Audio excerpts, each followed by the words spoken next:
Salut, bienvenue sur la chaîne Curious Bibliothèque. Aujourd'hui, je vais vous parler de ma pile à lire qui se trouve dans ma pile à lire.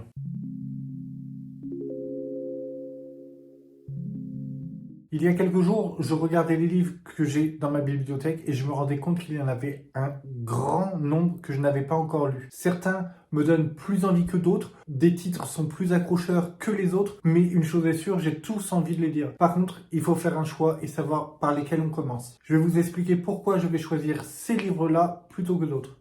Dans ma pile à lire se trouve Babel de R.F. Kuang. C'est un roman fantasy de 764 pages aux éditions de Saxus. Un acte de traduction est toujours un acte de trahison. 1828, un jeune orphelin chinois est recueilli à Canton par un professeur et conduit à Londres. Rebaptisé Robin Swift, le jeune garçon consacre ses journées à l'étude des langues dans l'optique d'intégrer le prestigieux Institut royal de traduction de l'université d'Oxford, plus connu sous le nom de Babel. Berceau de l'argentogravure, les étudiants y exploitent le sens perdu des mots à l'aide de barres d'argent enchantées. Dès ses premiers jours à Oxford, Robin prend conscience que ses travaux confèrent à l'Empire britannique une puissance inégalée et servent sa soif de colonisation au détriment des classes défavorisées de la société et de ses territoires. Servir Babel revient donc à trahir sa patrie d'origine. Peut-il espérer changer Babel de l'intérieur ou devra-t-il sacrifier ses rêves pour faire tomber cette institution? J'ai la chance d'avoir cette édition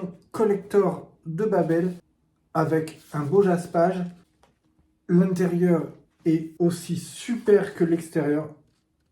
C'est un roman que je vois beaucoup sur les réseaux. Il a eu beaucoup de prix, il a eu beaucoup de récompenses. Prix Nebula du meilleur roman 2023, British Book Award du meilleur roman de fiction 2023, Prix Locus du meilleur roman de fantasy 2023. Il est décrit comme un chef-d'œuvre qui confronte le pouvoir et le savoir. Babel est un roman saisissant sur la cruauté de l'Empire et sur la face sombre des sociétés académiques et un mélange extraordinaire de fantasy et fiction historique. Une réalisation monumentale. J'en vois que des bons avis. J'avoue que quelquefois, voir trop de bons avis sur un roman, c'est comme pour les films, ça me laisse toujours un peu suspicieux. J'ai toujours peur qu'on en fasse trop et du coup, je retarde un peu la lecture de ce roman, mais une chose est sûre, en 2024, je finirai par le lire.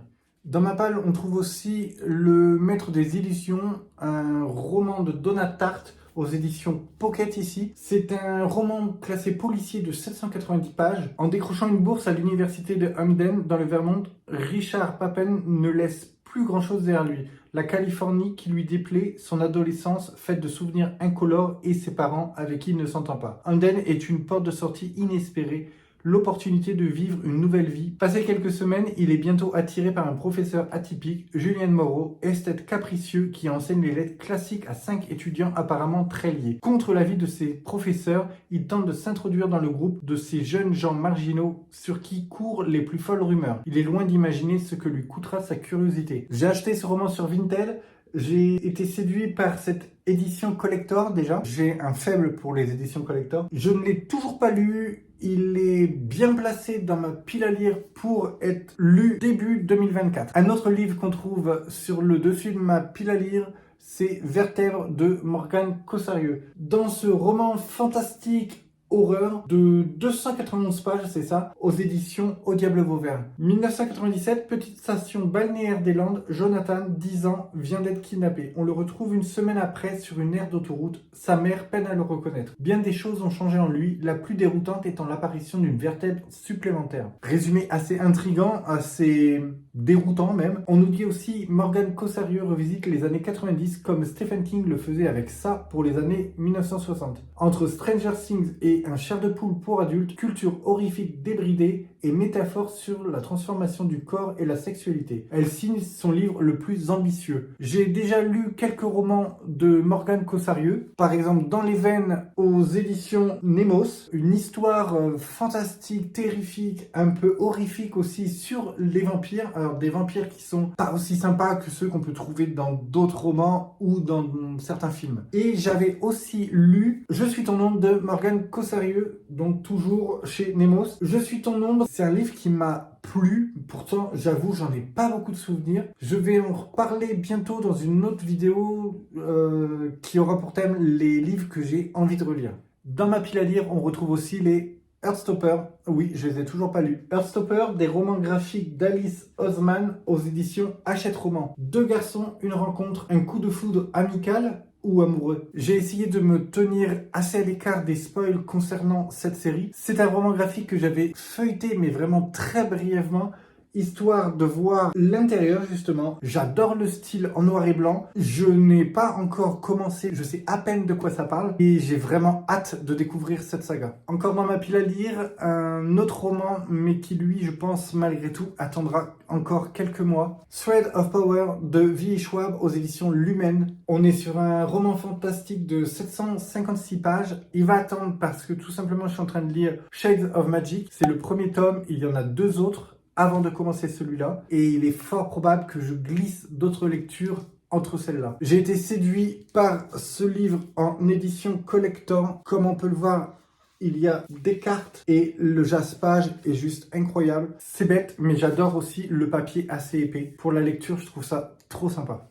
Un autre roman que j'ai gardé sur le dessus de cette pile à lire, c'est Les Aiguilles d'or de Michael McDowell aux éditions Maison Toussaint l'Ouverture. C'est un roman de 517 pages qui est classé en policier polar. An de grâce 1882, New York fête la nouvelle année entre opulence et misère. Dans les beaux quartiers, le juge Stallworth a pour grand projet d'éradiquer le vice de l'un des coins les plus gangrénés de la ville, le tristement célèbre Triangle Noir. Avec l'aide de son fils Edward, pasteur moralisateur au sermon incendiaire, et de son gendre Duncan, jeune avocat promis à un brillant avenir, le juge compte bien faire un exemple retentissant en annihilant une lignée corrompue des criminels, les Shanks. Encore une fois, je lis rarement les résumés, les quatrièmes de couverture. Honnêtement, j'ai eu un coup de cœur déjà pour l'objet livre. Les livres des éditions Monsieur Toussaint l'Ouverture sont incroyables. J'ai lu aussi les Swan Song, j'ai lu les Blackwater. Même si les Swan Song ont un style différent, tous ces ouvrages restent quand même super beaux et vraiment de qualité. Ce livre-là m'a été offert par une amie. Il est grand temps que je prenne le temps de le lire et que je lui dise enfin mes impressions sur cette lecture. Dans ma pile à lire, il y a aussi du Stephen King qui m'attend. Fin de ronde, Carnet noir, édition Le Livre de Poche. Tous les deux des thrillers, ils font partie d'une trilogie. La trilogie Monsieur Mercedes, le premier tome, je l'ai lu il y a quelques semaines. C'est un thriller très efficace avec l'intrigue un petit peu plus originale que certains romans que j'ai déjà lus. Midwest 2009, dans l'aube glacée, des centaines de chômeurs en quête d'un job font la queue devant un salon de l'emploi. Soudain, une Mercedes fonce sur la route, causant 8 morts et 15 blessés dans son sillage. Le chauffard, lui, a disparu dans la brume sans laisser de traces. Un an plus tard, Bill Hodge, flic à la retraite, qui n'a pas su résoudre l'affaire, reste obsédé par ce massacre. Une lettre du tueur à la Mercedes va l'empêcher de sombrer dans la dépression qui le guette. C'était très efficace, j'ai vraiment adoré cette lecture. Il existe d'ailleurs une série qui est adaptée de ce roman. Je ne l'ai pas regardé. Là, pour le coup, je préférais vraiment lire les livres en premier. Je ne sais pas si je la regarderai. C'est vrai que quasiment tous les Stephen King sont adaptés, plus ou moins bien, ça dépend des fois. Toujours est-il que cette lecture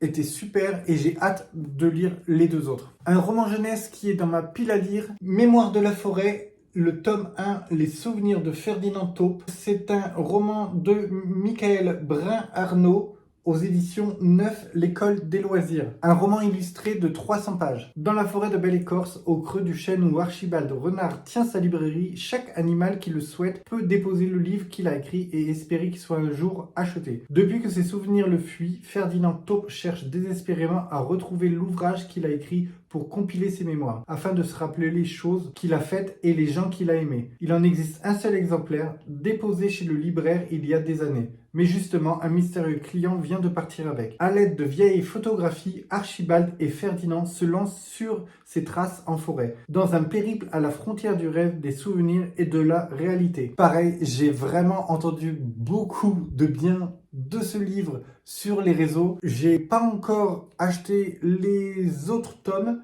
ça ne saurait tarder. Je vais commencer, j'espère, bientôt cette lecture, là aussi. Alors, vous voyez, tout au long du roman, il y a des illustrations plus ou moins grandes. Ouais, super.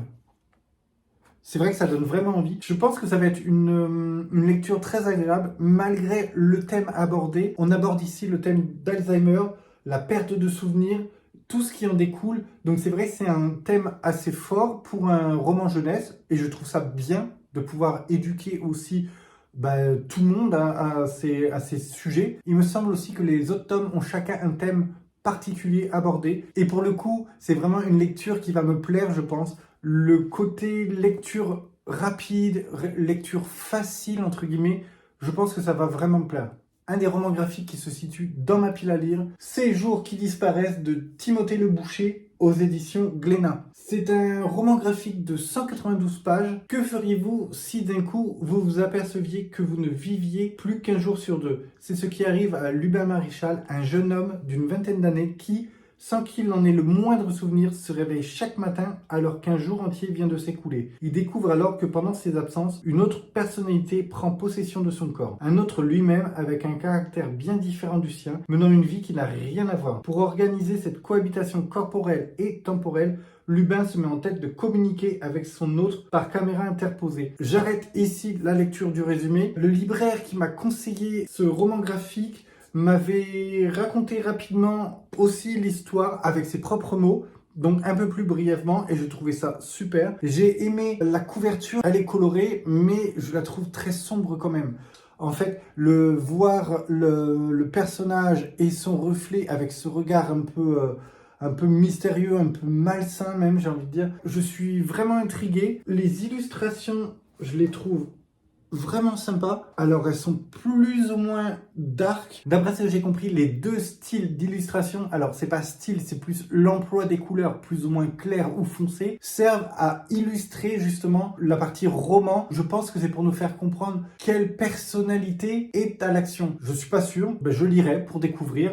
De toute façon, je pense que ce roman ne restera pas longtemps dans ma pile à lire. Un autre roman graphique dans ma pile à lire, Furieuse. C'est moi, version montage. Petite mise au point, j'avais pas encore lu Furieuse quand j'ai tourné cette vidéo, mais je vous en ai parlé dans mon avant-dernière vidéo sur les romans graphiques, donc je ne vais pas en reparler aujourd'hui.